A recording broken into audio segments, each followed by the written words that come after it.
Assalamualaikum warahmatullahi wabarakatuh. Selamat pagi anak-anak. Apa kabar kalian semua hari ini? Semoga dalam keadaan sehat walafiat. Nah, pada hari ini kita akan belajar tematik untuk muatan ilmu pengetahuan alam IPA. Nah, kita akan belajar di tema 4, berbagai pekerjaan.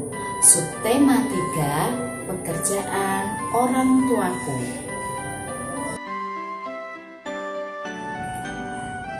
Salah satu hutan di Indonesia yang sering diambil pohonnya adalah hutan Kalimantan.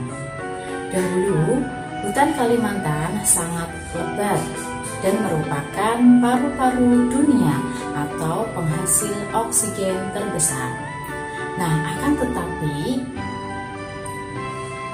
sekarang pohon-pohonnya semakin berkurang. Hal ini disebabkan oleh yang pertama, sering terjadinya kebakaran hutan.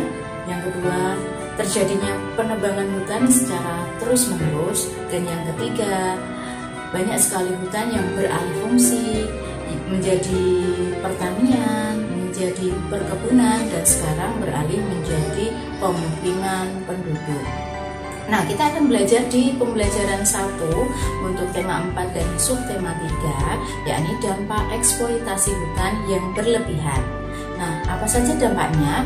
Yang pertama, berkurangnya ketersediaan oksigen. Yang kedua, suhu bumi semakin meningkat atau bisa disebut sebagai global warming. Yang ketiga, rawan terjadi bencana alam seperti banjir dan tanah longsor.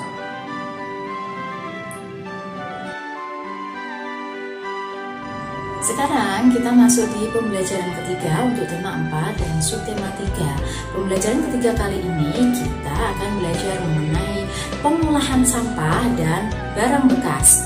Nah, barang-barang bekas dan sampah yang tidak atau dapat diolah kembali dengan cara 4R. Apa itu 4R? Nah, kita akan membahas satu persatu. Nah, kita akan bahas yang nomor 1 adalah reuse. Reuse adalah menggunakan kembali sampah yang masih dapat digunakan untuk fungsi yang sama atau fungsi yang berbeda. Contohnya adalah seperti berikut ini. Misalnya, menggunakan kaleng bekas cat untuk dijadikan tempat sampah, dijadikan sebagai ember atau pot tanaman. Nah, sekarang yang kedua adalah reuse. Yang kedua adalah reuse. Reuse itu apa? Reuse adalah mengurangi potensi benda yang telah digunakan menjadi sampah. Sampah yang dibuang ke lingkungan harus sedikit mungkin. Contohnya, nah ini digambar, kita harus membawa botol air minum sendiri dari rumah daripada harus membeli botol kemasan dari luar. Atau bisa ada contoh yang lain seperti harus membawa tas belanjaan sendiri dari rumah sebelum kita berbelanja. Nah, karena itu sebagai fungsi untuk penggunaan dari reuse sendiri. Kemudian yang ketiga adalah recycle. Recycle itu apa? Recycle adalah mengolah kembali sampah menjadi barang atau produk yang baru. Contohnya adalah seperti ini, ada sampah organik. Sampah organik tersebut diolah untuk dijadikan sebagai pupuk kompos. Dan yang keempat adalah replace. Nah, apa itu replace? Replace adalah mengganti benda yang biasa digunakan dengan benda yang ramah lingkungan. Yang contohnya seperti ini. Ini adalah gambar sapu tangan. Nah, kenapa harus menggunakan sapu tangan? Karena sapu tangan itu dia lebih ramah lingkungan daripada harus memilih menggunakan tisu.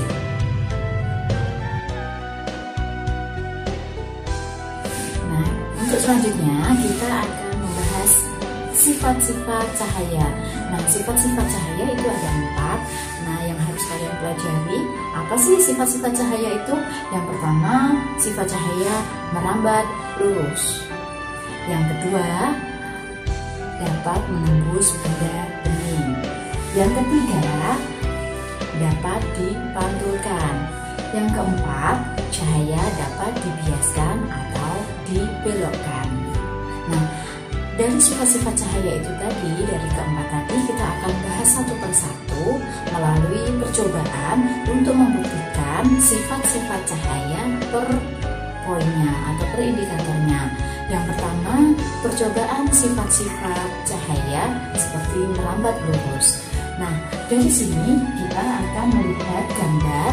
Di situ ada gambar sebuah lilin yang menyala, kemudian ada gambar karton, ada 3 karton, kemudian dari karton tersebut akan dilubangi dengan posisi penerapannya yang sejajar. Nah, saat karton tersebut digeser atau tidak sejajar, maka tidak dapat melihat cahaya lilin. Nah, itu tadi membuktikan bahwa percobaan tersebut artinya cahaya bisa merambat lurus. Nah, ada pun contoh-contoh penerapan yang lain adalah seperti ini. Ini adalah gambar seperti menara mercusuar yang sumber cahayanya itu berada di puncak. Jadi untuk membantu proses navigasi di kapal laut. Nah, dia itu adalah termasuk penerapan dari cahaya yang merambat lurus. Sekarang kita akan masuk di kedua untuk sifat-sifat cahaya, yakni menembus benda-benda bening. Nah, dari sini kita akan melihat ada sebuah gambar senter, kemudian di situ ada gelas bening dan ada papan. Nah, papan. Saat senter tersebut diarahkan ke papan melalui gelas bening, maka cahaya dari senter tersebut akan menembus gelas dan menyinari papan tersebut. Yang ketiga, kita akan membahas mengenai cahaya, sifat-sifat cahaya. Cahaya dapat dipantulkan. Nah, contoh cahaya dapat memantul itu ketika terkena permukaan benda. Nah, terjadi pemantulan teratur jika cahaya mengenai benda yang memiliki permukaan rata seperti cermin. Nah, saat kita bercermin itu tadi, itu membuktikan bahwa cahaya dapat dipantulkan. Nah, contoh aplikasi yang lain cahaya dapat dipantulkan, yakni seperti kaca spion, baik itu spion mobil maupun spion motor. Kemudian gambar yang kedua adalah cermin tikungan yang ada di jalan atau yang namanya safety mirror. Nah, itu kenapa? Karena agar pengendara dapat melihat kendaraan di jalur yang berlawanan yang ada di belokan. Nah, karena kita sudah masuk ke sifat cahaya yang ketiga, kita akan membahas mengenai sifat cahaya yang keempat, yakni cahaya dapat dibiaskan atau dibelokkan. Nah, dari sini kita akan melihat bahwa pensil akan terlihat patah dan lebih besar.